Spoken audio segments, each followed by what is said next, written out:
I'm going to talk about a little bit about some of the prescriptive items that many of your patients and your clients have probably tried, and I'll give you a little background. I'll try to take 30 years of pharmaceutical experience. The last section is director of pharmacy at a major university's health center. To give you some insights on where we've been, what the other prescriptive, they come in, your client has come in and said, well, I was on minocycline, different, and they tried to talk me into Accutane, and you've all heard that.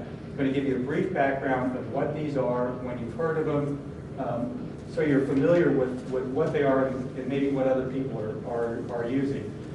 We use the word dermatologist. Family physicians are using these same products because it's a competitive world out there.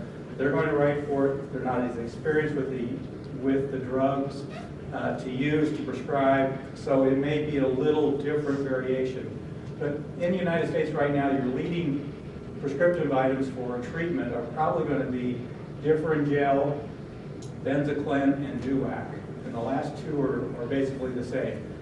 Differin Gel is a class of retinoids, and those are vitamin A derivatives. Differin is a synthetic vitamin A that's applied topically. It's very drying. It works for mild to moderate acne. And I just want to leave things out on that one. It's very irritating, and it makes the skin sensitive to the sun, much like benzoyl peroxide and some of the others. Another one of the products you may hear is Tazorat. It's another synthetic retinoid, similar effects, similar products. The one that's been around the longest is Retin A. Now that's a retinoid that has some relations to vitamin A, but it's not a specific vitamin A. It's a tretinoid, and tretinoid is now generic. With that medication, it's a natural, and it gradually unplugs the pores, gets some of the sebum out. These don't work as a topical antibiotic. They can remove some of the oils, so you'll get a lot of dryness. If somebody said, oh, I tried Differin or Retin A, and it dried my skin out too much, it's kind of like when you use a Retin A or a vitamin A product for anti-aging. Sometimes they need to try it every other day to ease that out. So that's used topically. Then they will also, the typical thing is to use an antibiotic. Way back in the 50s, when my first Zed popped, they used tetracycline just starting, and the old thing called Clearasil, and that was resorcinol, and that's about the best thing they had. Tetracycline has been used for all of these many generations, not used very much anymore because there's been a lot of resistance to it. So it kills the bacteria working from the inside out, but after a period of time, a lot of the organisms are now resistant to it, so they moved to other derivatives of it. Minocycline is a very popular drug right now. Doxycycline is a form. Doxycycline is extremely difficult on the stomach, makes you very sensitive to the sun. They're both generic products, so the prescriptions are less expensive than some of the other antibiotics. They're also currently using amoxicillin, the pink bubble gum that you gave all of your kids. They're using that. They're using, even now, because of the resistance, they're going to have to use stronger, different antibiotics, but then resistance develops to some of those antibiotics too. So very logical, very productive for generally a short period of time for the treatment of acne. The idea is to start out with a higher strength, and as it improves, drop down. Generally, if it's not working, it has a limited success ratio. Sometimes we have to change to different antibiotics, so there may be several. So you probably want to get a little idea when you have your new client come in, have they been to a physician, what have they been in, so you get a little bit of feel on what they've used before and what their experience with other prescriptions, so you can explain, we're doing it a little differently now. We're not going to use the same medications, because when they're sitting in your treatment room, they failed other places. So we need to try a different track. The effectiveness, when they initially go on, you either have very good success or it just doesn't work and we start changing. The benzoyl peroxide, and I switched this because on Duac and Benzaclin are a combination of benzoyl peroxide, the same stuff that is in most every over-the-counter and a lot of prescriptive items. That is in a compound along with clindamycin. Now, clindamycin is a very effective antibiotic that works topically to kill the organisms on the skin. They add the benzoyl peroxide because it helps the clindamycin work a little better.